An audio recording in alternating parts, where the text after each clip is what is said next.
जय हिंद दोस्तों। आज की इस वीडियो में हम बात करेंगे रेगुलेटिंग एक्ट ऑफ 1773 के बारे में और जानेंगे कि इसके तहत क्या क्या हुआ और इसे लाने की क्या जरूरत पड़ी थी। तो चलिए शुरुआत करते हैं आज की इस वीडियो की। तो ब्रिटिश 1600 ईस्वी में व्यापारियों के रूप में भारत आए, जिसे महारानी एलिजाबेथ फर्स्ट के द्वारा एक चार्टर के तहत भारत में व्यापार का विशेष अधिकार मिला था। चार्टर का अर्थ होता है एक ऐसा डॉक्यूमेंट जिसके तहत आपको एक पार्टिकुलर राइट दिया जाता है। 1765 में ईस्ट इंडिया कंपनी जिसे ट्रेडिंग राइट मिले हुए थे उसे दीवानी राइट भी मिल गया।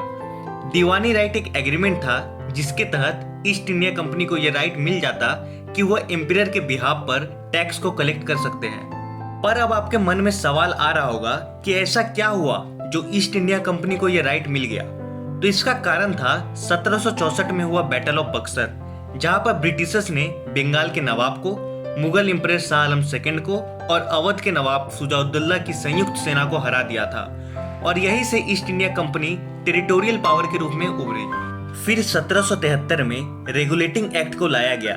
लेकिन रेगुलेटिंग एक्ट क्या है और इसके फीचर्स क्या क्या हैं, इसे जानने से पहले समझते हैं कि रेगुलेटिंग एक्ट को लाने की जरूरत क्या पड़ी थी।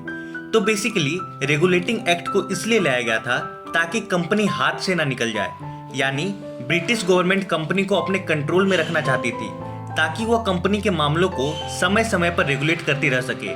इसलिए रेगुलेटिंग एक्ट को लाया गया था। अब 1773 के रेगुलेटिंग एक्ट के फीचर्स क्या क्या थे, चलिए इन्हें एक एक कर जानते हैं। तो जैसा कि हमें पता है कि ब्रिटिश के मुख्यतः 3 प्रेसिडेंसीज थी, मद्रास प्रेसिडेंसी, बंगाल प्रेसिडेंसी और बॉम्बे प्रेसिडेंसी। तो सबसे पहला काम जो रेगुलेटिंग एक्ट 1773 के अंतर्गत किया गया वह यह था कि मद्रास और बॉम्बे प्रेसिडेंसी के गवर्नर के पावर्स को कम करके बंगाल प्रेसिडेंसी के गवर्नर की तरफ शिफ्ट किया गया। यानी अब जो बंगाल का गवर्नर था उसकी पावर मद्रास और बॉम्बे प्रेसिडेंसी के गवर्नर से ज्यादा कर दी गई थी और इसलिए बंगाल के गवर्नर को अब गवर्नर जनरल ऑफ बंगाल करके बुलाया गया। दूसरा काम जो इस एक्ट के अंतर्गत हुआ वह था कि कलकत्ता में एक सुप्रीम कोर्ट की स्थापना की गई, जिसमें एक चीफ जस्टिस होगा और 3 अन्य जज होंगे।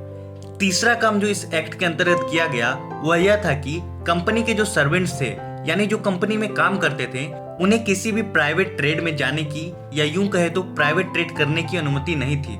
चौथा काम जो इस एक्ट के तहत किया गया वो यह था कि ब्रिटिश गवर्नमेंट ने कंपनी के ऊपर अपना दबदबा बनाया, यानी अपने कंट्रोल को और मजबूत बनाया और कोर्ट ऑफ डायरेक्टर्स का निर्माण किया गया जो कंपनी को नियंत्रित करेगी और जितने भी रेवेन्यू या टैक्स कलेक्शन या फिर मिलिट्री से रिलेटेड कोई भी बात होगी वो ब्रिटिश गवर्नमेंट को जाके बताएगी। तो basically court of directors British government की एक आंख थी। तो यह सब फीचर्स थे रेगुलेटिंग एक्ट 1773 के, लेकिन इनमें कुछ डिफेक्ट्स पाया गया। तो उन डिफेक्ट्स को सुधारने के लिए ब्रिटिश पार्लियामेंट ने एक एक्ट पास किया जिसे अमेंडिंग एक्ट ऑफ 1781 या एक्ट ऑफ सेटलमेंट भी कहते हैं।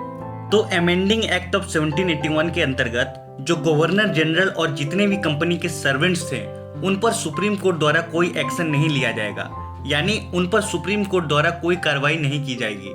जितने भी मैटर रेवेन्यू या टैक्स कलेक्शन के होंगे उसमें भी सुप्रीम कोर्ट कोई कार्रवाई नहीं कर सकता। दूसरी बात जो इस एक्ट के अंतर्गत की गई वह यह थी कि प्रोविंशियल कोर्ट से जितने भी अपील आएंगे वो गवर्नर जनरल इन काउंसिल में जाएंगे, ना कि सुप्रीम कोर्ट में, और governor general in council he provincial court के रूल्स और रेगुलेशन को तय करेंगे। तो बेसिकली इस एक्ट के अंदर सुप्रीम कोर्ट के पावर को कम करने की कोशिश की गई थी। तो आज के लिए बस इतना ही, मिलते हैं अगले वीडियो में। जय हिंद।